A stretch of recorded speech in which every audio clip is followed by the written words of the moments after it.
Hi viewers, welcome to our channel. వంకాయ కూర సాంబార్ కారంతో చేసేసుకుందామండి. ఈ వంకాయలన్నీ కూడా మా టెర్రస్ గార్డెన్లోవేనండి. దాదాపు 1 కేజీ వంకాయల దాకా కోసాము. 1/2 కేజీ వంకాయలకి 1/2 కేజీ బంగాళదుంపలు పెట్టానండి. 3 బంగాళదుంపలు వచ్చినాయి. కొద్దిగా సుమారుగా చేశానండి, కొలత కాదు. 2 టమాటాలు, ఫ్రోజన్ బఠానీ లేకపోతే పచ్చి బఠానీ కూడా మీరు వేసుకోవచ్చు, లేదు నానబెట్టి వేసుకోవచ్చు ఎండు బఠానీ. అది అవైలబుల్ లేనప్పుడు 2 కరివేపాకు రెబ్బలు. ఇప్పుడు కూర తిరగమాత పెట్టుకోవడానికి మనకు కావాల్సిన దినుసులు చెప్పేస్తున్నాను చూడండి. నూనె, అలాగే 1 చెంచా పచ్చిశనగపప్పు, 1 చెంచా పచ్చి మినపప్పు, ఆవాలు, జీలకర్ర, 1 ఎండుమిరపకాయ, చింతపండు అండి, చిన్న సైజు మనకి నిమ్మకాయ సైజు చింతపండు, కొద్దిగా రసం తీసుకుంటామండి. ఇది కొత్తిమీర, పసుపు, రుచికి తగ్గట్టుగా ఉప్పు. అంటే మీరు మీ టేస్ట్ని బట్టి ఉప్పు కారం అనేది యాడ్ చేసుకోండి. నేను ఈ కూరకి సరిపడా వేస్తున్నాను, మేము తినగలిగేంత కారం. అలాగే ఇంగువ. ఇటువంటి కూరలకి ఇంగువ తిరగమాత పెట్టుకుంటేనే చాలా బాగుంటుందండి. సాంబార్ కారంతో చేస్తున్నాం కదా, దానికి కావాల్సినవి చూడండి. ఎండుమిరపకాయలండి, బేడగి కాయలు తీసుకున్నాను. ముందుగా దినుసులు చూసేద్దాం. సాంబార్ పౌడర్కి పచ్చిశనగపప్పు, మినపప్పు, మిరియాలు, మెంతులు, అలాగే ధనియాలు, జీలకర్ర, ఆవాలు. ఎండుమిరపకాయలు అనేవి 10 కాయల దాకా తీసుకున్నానండి. ఈ బేడగి కాయలు కారం ఉండవు కాబట్టి నేను ఇలాగ తీసుకున్నాను. కలర్ కూడా చాలా బాగుంటుందండి. మీరు మామూలు కాయలు వాడేటట్లయితే అవి కూడా వాడుకోవచ్చు. ముందుగా బంగాళదుంపలు నీళ్ళల్లో వేసి బాగా కడిగి నీళ్ళల్లో వేసానండి. 4-5 విజిల్స్ వచ్చే వరకు బంగాళదుంపలు ఉడికించుకుందాము. బంగాళదుంపలు ఉడికే లోపల మనం సాంబార్ కారం రెడీ చేసేసుకుందాము. ఒక చిన్న ప్యాన్ వేడి చేసుకొని అందులో మసాలా దినుసులు తీసుకున్నాం కదా, శనగపప్పు, మినపప్పు, ఇవన్నీ కూడా వేసేసి కొద్దిగా ఇంగు వేయాలండి. మనం తిరగమాతలు కూడా ఇంగు వేసుకుంటాం కదా, ఈ సాంబార్ కారంలో ఇంగు వేస్తే గుమగుమలాడిపోతుందండి, చాలా బాగుంటుంది పౌడరు. ఇది ఇలా చేసుకుని మీరు స్టోర్ కూడా చేసుకోవచ్చండి. స్టోర్ చేసుకుంటే మీరు ఎప్పుడు సాంబార్ పెట్టుకున్నా ఈ పౌడర్ వేసుకోవచ్చండి. చాలా కలర్ఫుల్గా చాలా బాగుంటుందండి. కొంచెం ధనియాలు ఎక్కువ వేసుకోవాలి సాంబార్ కారానికి, అది కూడా నేను వీడియో చేస్తానండి. సాంబార్ కారం చేసి స్టోర్ చేసుకోవటం ఎట్లా అనేది. ఎండుమిరపకాయలు కూడా మజ్జిగ ఇట్లా ముక్కలుగా కట్ చేసేసి వేసేసాను, ఎందుకంటే వేగేటప్పుడు సులువుగా ఉంటుంది. అలాగే మనం గ్రైండ్ చేసుకునేటప్పుడు కూడా కాయలు చిన్న ముక్కలుగా ఉంటాయండి, ఈజీగా ఉంటుంది. ఇప్పుడు ఈ సాంబార్ కారం వేగిపోయినాయండి, పప్పులు, ఎండుమిరపకాయలు అన్నీ కూడా. దీన్ని పక్కన పెట్టేసుకుందాం. అలాగే బంగాళదుంపలు కూడా ఉడికిపోయినాయి. కొంచెం మంచినీళ్ళు తీసేసుకుని ఒక గిన్నెలోకి, అందులో నేను 1 చెంచా ఉప్పు వేసుకున్నానండి వంకాయలు తరుక్కోవడానికి, ఎందుకంటే వంకాయలు నల్లబడకుండా ఉంటాయండి.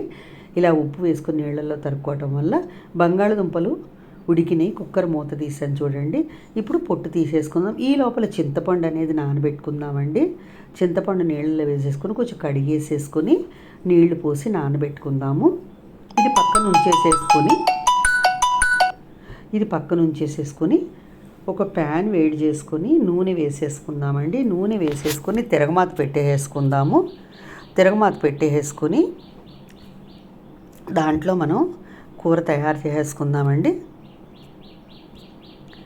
ఇప్పుడు నూనె వేసి తిరగమాత గింజలు వేసాను కదా, అవి వేగిన తర్వాత 1 ఎండుమిరపకాయ, కరివేపాకు వేసేసుకుందాము. ఇవి కూడా బాగా వేగిన తర్వాత వంకాయ ముక్కలు అనేవి తిరగమాతకి యాడ్ చేసేసుకుందామండి. మనవి గార్డెన్లో వంకాయలు కదండి, అంటే మన ఇంట్లో కాసే వంకాయలకి బయట కాసే వంకాయలకి ఏంటంటే తేడా, 5 నిమిషాల్లో గుజ్జు అయిపోతాయండి వంకాయలు, ఎక్కువసేపు పట్టదు వేగటానికి. వంకాయ ముక్కలన్నీ కూడా వేసేసుకొని కలుపుకుందామండి. ఇప్పుడు బాగా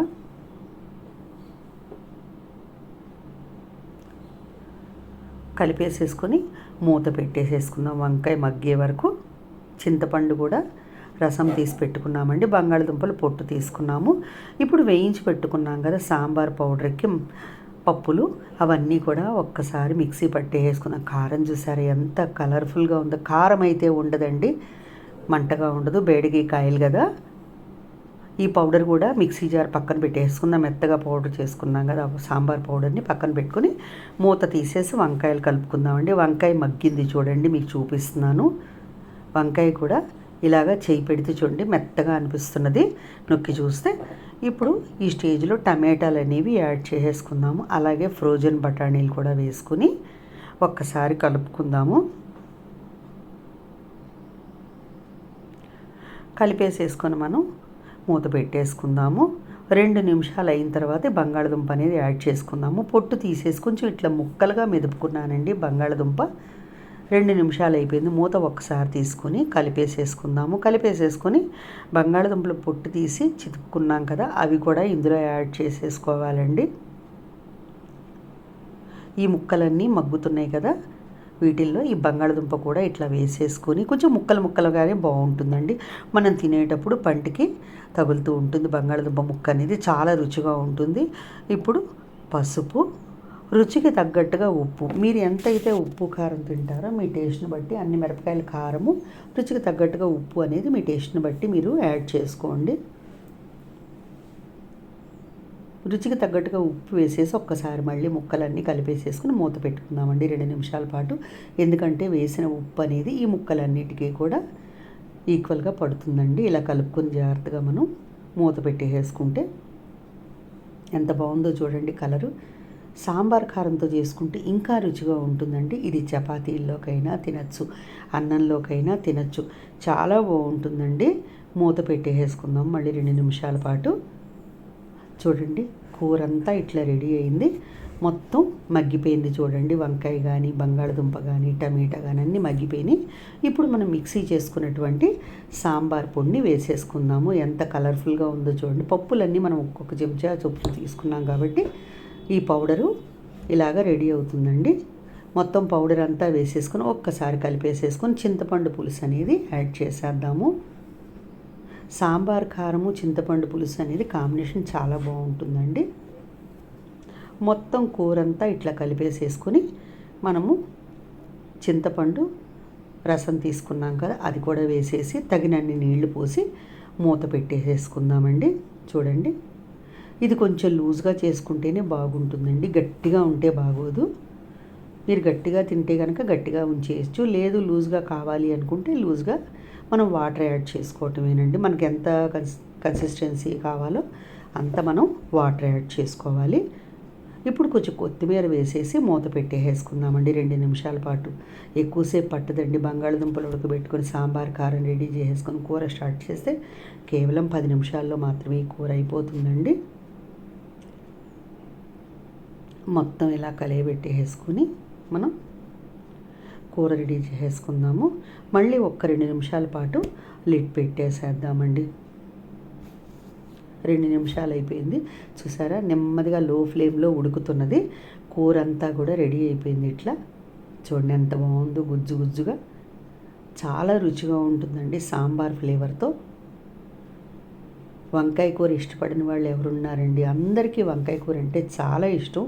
ఇప్పుడు స్టవ్ ఆఫ్ చేసేసి స్టవ్ మించి దించేసి మనం సర్వింగ్ బౌల్లోకి మార్చేసుకుందామండి కూర అంతా. ఇంత టేస్టీ వంకాయ సాంబార్ కారం కూర మీరు కూడా తయారు చేసుకొని టేస్ట్ చూడండి. ఇలా మొత్తం తీసేసుకుని గిన్నెలోకి పైన కొంచెం కొత్తిమీర జల్లుకుందామండి. మీరు కూడా ఈ కూరని ట్రై చేయండి. చపాతీతోటి రైస్ తోటి చాలా బాగుంటుందండి. మీకు కనుక ఈ వీడియో నచ్చినట్లయితే లైక్ చేయండి, షేర్ చేయండి, సబ్స్క్రైబ్ చేయండి. అలాగే తప్పకుండా ట్రై చేసి చూడండి. ఈసారి వంకాయలు వచ్చినప్పుడు చూసారా, వంకాయలన్నీ కూడా ఎలాగ నేను డెకరేట్ చేశాను ప్లేట్కి. మా టెర్రస్ గార్డెన్ వంకాయలండి. Thank you.